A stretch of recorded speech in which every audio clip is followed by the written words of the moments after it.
Hello everyone, welcome to my YouTube channel English literature zone. आज के video में हम लोग ऑर्थर मिलर की one of the famous play death of a salesman का summary पढ़ेंगे। तो वीडियो जो है काफ़ी इजी लैंग्वेज में होगा और वीडियो के थ्रू अगर आपका हेल्प होता है, वीडियो आपके सिलेबस का है, तो प्लीज़ आप लोग वीडियो को लाइक कीजिए, चैनल को सब्सक्राइब कीजिए और कमेंट करके बताइएगा वीडियो आपको कैसा लगा। तो चलिए वीडियो शुरू करते हैं। डेथ जो मतलब प्ले का नाम है death of a salesman, clear है इसके टाइटल से ही कि डेथ हो जाती है सेल्समैन की। तो वीडियो अब शुरू कर रहे हैं। Death of a salesman, one of Arthur Miller's Pulitzer prize winning plays, मतलब ऑर्थर मिलर का one of the Pulitzer prize winning play है, मतलब इस प्ले को पुलिट्जर प्राइज भी मिला है। Narrates the last 24 hour in the life of 63 old, मतलब ये नरेट्स यानी बताता है, स्टोरी बताता है लास्ट 24 आवर, मतलब आखिरी के 24 आवर की स्टोरी बताता है एक 63 ईयर्स ओल्ड विली लॉमन की, ए फेल्ड सेल्समैन, जो कि एक फेल्ड मतलब एक असफल सेल्समैन है, विक्रेता है। The play also explore his relationship, play उसके रिलेशनशिप के बारे में बताता है विथ हिज वाइफ, कि उसकी वाइफ के साथ उसका रिलेशनशिप कैसा था, हिज सन, उनके बेटों के साथ उनका रिलेशनशिप कैसा था, एंड हिज एक्वेंटेंसेस, और उनके परिचित जो भी उनके आसपास हैं उनके साथ कैसा रिलेशन था। The play is written in 1949, play को 1949 में लिखा गया। इज ए मॉडर्न ट्रेजिडी, एक आधुनिक ट्रेजिडी है। ट्रेजिडी यानी इस प्ले में भी कहीं ना कहीं दुख को दिखाया गया है। And is considered both the masterpiece of play right, मतलब माना जाता है बोथ, दोनों माना जाता है। एक पहले तो मास्टरपीस माना जाता है, नाटक में इसे प्रमुख नाटक माना जाता है, अति उत्तम बहुत अच्छा नाटक माना जाता है। And foundation of modern American drama, और मॉडर्न अमेरिकन ड्रामा का फाउंडेशन यानी नींव भी माना गया है इस प्ले को। The play is awarded various honour, ढेर सारा ऑनर, ढेर सारा सम्मान मिला है इस प्ले को, एंड अवार्ड्स, और ढेर सारा अवार्ड भी मिला है। दैट ऑल्सो इंक्लूड्स, जिसमें कि इंक्लूड है पुलिट्जर प्राइज, जो कि हम शुरू में ही बताए हुए थे, and the New York drama cities circle award, ये दोनों अवार्ड इस प्ले को मिल रखा है। अब आगे है। The story start with Willy Loman, Willy Loman से स्टार्ट होता है स्टोरी। ए ट्रैवलिंग सेल्समैन, एक ट्रैवलिंग सेल्समैन है जो कि सामान बेचता है घूम घूम के। रिटर्न्स होम, रिटर्न होता है घर। A sales trip, from a sales trip, एक अपने सेल ट्रिप से। एट द एज ऑफ 63 के एज में है, मतलब बूढ़ा हो चुका है। He has lost his salary, जो कि अपना सैलरी अब लॉस्ट मतलब खो चुका है। And is working only on commission, और सिर्फ कमीशन पे काम कर रहा है। एंड ऑन हिज ट्रिप, और अपने ट्रिप पे has failed to sell anything, कोई भी चीज बेचने में असमर्थ हुआ। ही हैज 2 सन, उसको 2 बेटे हैं, named beef and happy, and a wife, और एक वाइफ है जिसका नाम है लिंडा। अब आगे है। वंस, एक बार, अलोन इन हिज किचन, अपने किचन में अकेला, Willy remember an earlier return from a business trip, अपने मतलब बिजनेस ट्रिप को मतलब याद कर रहा था, शुरुआती बिजनेस ट्रिप को। वैन, जब, बीफ, जो कि उसका बेटा है, एंड हैप्पी, हैप्पी जो बीफ और हैप्पी जो दोनों उसके बेटे हैं। वे आर यंग बॉयज, दोनों क्या थे, यंग बॉयज थे, मतलब छोटे थे, बच्चे थे। And looked up to him, और देखते थे उसकी तरफ एज ए हीरो, मतलब एक हीरो मानते थे। नॉर्मली जो फादर होते हैं बच्चों के लिए, तो वही मतलब वो भी अपने बच्चों के लिए हीरो था जब मतलब उनके बेटे छोटे थे। He contrast himself age and his sons with his next door neighbour Charlie, a successful businessman. वो मतलब क्या करता था ना, कंपेयर करता था मतलब अपने बेटे को, खुद को और अपने बेटे को अपने बगल वाले नेबर से, पड़ोसी से, जिसका नाम है चार्ली, एक सक्सेसफुल बिजनेसमैन था। एंड चार्ली सन बर्नर्ड, और चार्ली के बेटे बर्नर्ड से कंपेयर करता था खुद को और खुद के बेटे को। ए सीरियस स्टूडेंट, जो कि काफी सीरियस यानी काफी अच्छा स्टूडेंट था। Charlie and Bernard in his view, Charlie और जो बर्नर्ड है उसके व्यू से, लैक द नेचुरल कैरिश्मा, मतलब उसमें नेचुरल कैरिश्मा नहीं था, मतलब प्राकृतिक कोई भी चीज को सीखने का जो क्षमता होती है ना, वो नहीं था। That the Loman man's possess, जो कि वो मानता था कि जो लोमन तो वही था, मतलब विली लोमन नाम है, तो उसका मानना था कि मतलब कोई प्राकृतिक चीज इसके अंदर नहीं है, कोई प्राकृतिक प्रतिभा नहीं है, मतलब इन लोग के अंदर, चार्ली और बर्नर्ड के अंदर। लेकिन जो लोमन मैंस में है, मतलब लोमन, विली लोमन और उनके बेटों में है। Which Willy believes in the real determinant of success, जिसको कि विली मानता था कि सक्सेस पाने के लिए ये सबसे महत्वपूर्ण चीज़ है कि इंसान के अंदर प्राकृतिक प्रतिभा होनी चाहिए, मतलब कोई भी चीज़ प्राकृतिक होनी चाहिए। ओनली देन, तभी Linda ask Willy about his income. Linda जो उसकी वाइफ है विली से उसके इनकम के बारे में पूछती है। विली एडमिट्स, विली इस टाइम स्वीकार करता है that his commission from the trip, जो उसका कमीशन है ट्रिप से, वो सो स्मॉल, काफ़ी कम है, काफ़ी कम था। That they will hardly be able to pay all their bills, इसलिए वो लोग मतलब हार्डली, मुश्किल से एबल हो पाएंगे, इस योग हो पाएंगे कि वो अपना सारा बिल्स पे कर पाए। Charlie the neighbour of Willy comes over to see if Willy is okay. अब चार्ली जो कि उसका नेबर था, पड़ोसी था, वो विली को देखने आता है कि क्या विली ठीक है।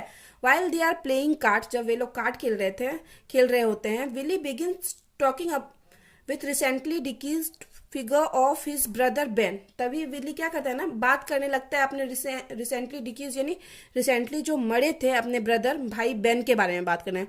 Who left home at the age of 17, जो कि 17 के एज में ही अपना घर छोड़ चुके थे।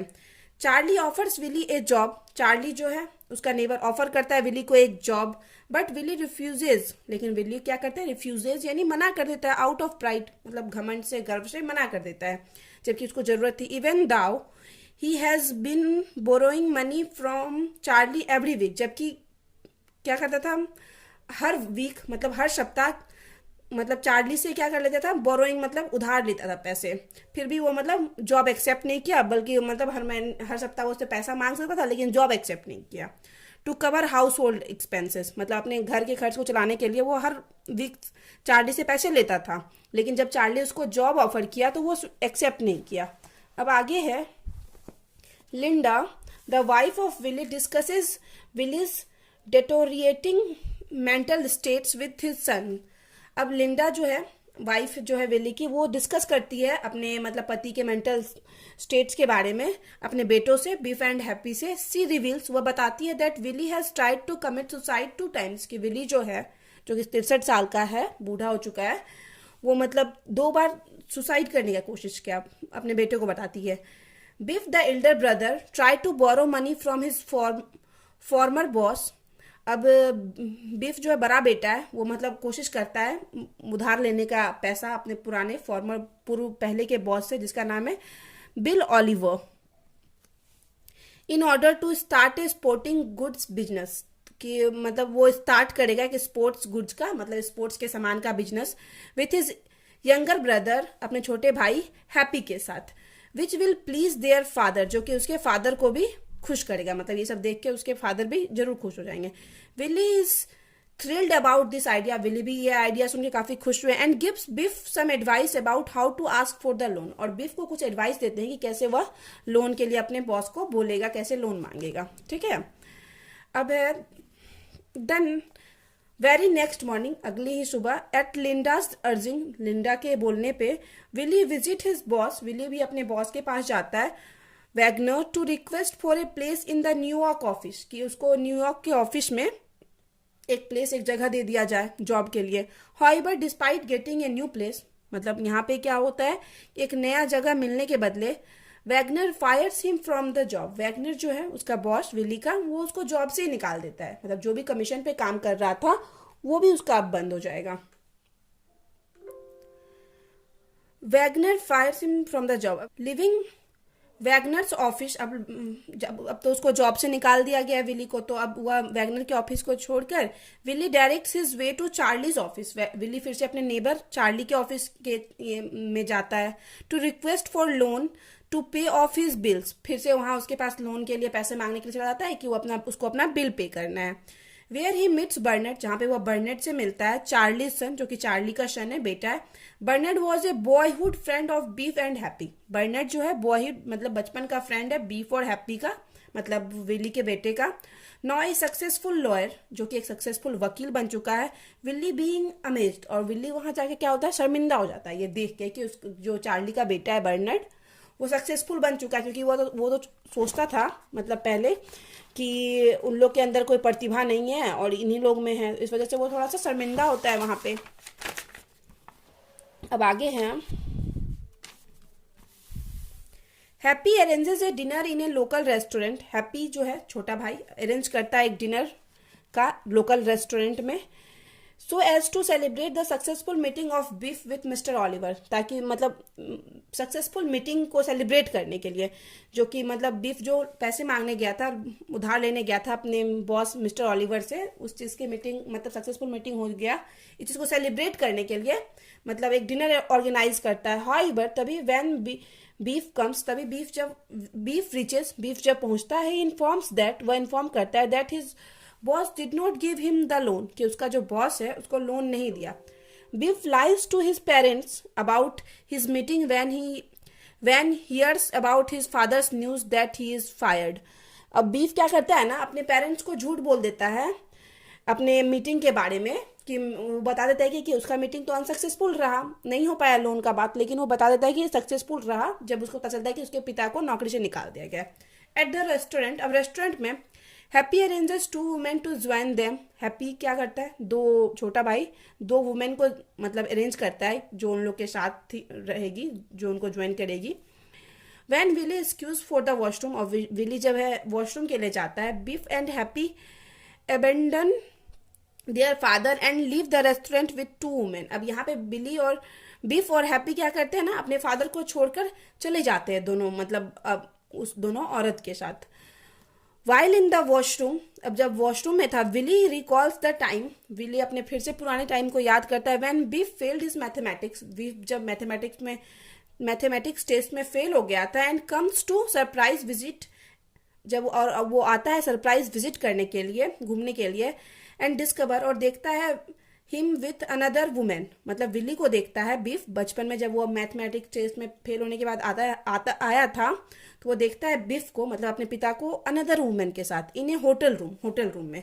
It was because of this incident, इसी इंसिडेंट के वजह से, that Biff refuses to join summer school, Biff मना कर देता है समर स्कूल ज्वाइन करने से, and to graduate from his high school, और हाई स्कूल के आगे पढ़ाई भी कंटिन्यू करने से मना कर देता है। मतलब यहीं से उसका जो बेटा है विली का, बीफ की पढ़ाई छूट जाती है ये इंसिडेंट देखने के बाद।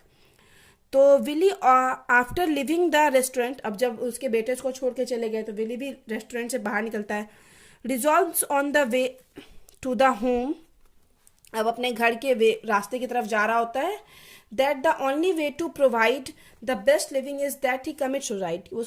वो मतलब एक ही तरीका उसको समझ में आता है कि कैसे अपने मतलब लिविंग के लिए, जीवित रहने के लिए, मतलब जीवन के लिए कैसे पैसा आएगा, तो वो सोचता है कि बस एक ही तरीका है इसका कि वो सुसाइड कर ले, मतलब आत्महत्या कर ले। बाय डूइंग सो, और ऐसा करने से, the $20,000 for his life insurance settlement would come to his family. तो $20,000 जो उसका लाइफ इंश्योरेंस है, मतलब जीवन बीमा जो कि नॉर्मली इंसान करवाता है LIC और टाइप वाले में, वो उसके फैमिली को मिल जाएगा। तो ये मतलब फादर है तो फैमिली के लिए अच्छा ही सोच रहा है। एट द एंड, और यही सब सोचते हुए विली कमिट सुसाइड, और अंतिम में ये सब सोचते हुए विली सुसाइड कर भी लेता है। ओनली हिज फैमिली, उसकी फैमिली, चार्ली और Bernard attend Willy's funeral, Willy के फ्यूनरल में आते हैं, मतलब अंतिम संस्कार में। Linda says good bye to Willy, Linda जो कि उसकी वाइफ है, विली को गुड बाय बोलती है। टेलिंग हिम, यह कहते हुए, that the house has been paid off, कि घर का किराया पेड किया जा चुका है। That they are finally free from obligations, अब वो लोग किसी भी तरह के दायित्व से वह फ्री है। बट नाउ, लेकिन अब, there will be nobody to live in it, लेकिन उस घर में अब रहने वाला कोई नहीं है। So now we can say that, अब हम लोग कह सकते हैं, death of a salesman gives a very relevant message in today's time, कि लगभग आज के टाइम का ही हम लोग को मैसेज देता है। जो डेथ ऑफ द सेल्समैन है आज के टाइम से मिलता जुलता मैसेज देता है। It shows us the psychological chaos of the salesman का साइकोलॉजिकल क्योस दिखाता है, मतलब साइकोलॉजिकल किस किस चीज से उन लोग को मानसिक रूप से गुजरना पड़ता है। Much similar to most people today, जो कि आजकल के नॉर्मली लोगों के सिमिलर है, समानता है। Who gives in to the capitalist society, जो कि कैपिटलिस्ट सोसाइटी मतलब इन जो पैसा वाला समाज है उसके सामने क्या करता है, गिव्स कर लेता है, मतलब हार मान लेता है। And let it over power them, और उनको खुद पे शासन करने देता है। तो इस प्ले में भी वही होता है कि विली सारे सिचुएशन के आगे हार मान लेता है, सब जब उसको पैसा देने से, किसी भी तरह का हेल्प देने से मना कर देते हैं, तो जबकि वह पूरी लाइफ मेहनत करता रहता है अपने फैमिली के लिए, अपने परिवार वालों के लिए। तो यहाँ पे वीडियो ख़त्म होता है। वीडियो अगर आपको अच्छा लगा, आपके सिलेबस का है, तो प्लीज़ आप लोग वीडियो को लाइक कीजिए, चैनल को सब्सक्राइब कीजिए और कमेंट करके बताइए वीडियो आपको कैसा लगा। मिलते हैं नेक्स्ट वीडियो में नेक्स्ट टॉपिक के साथ।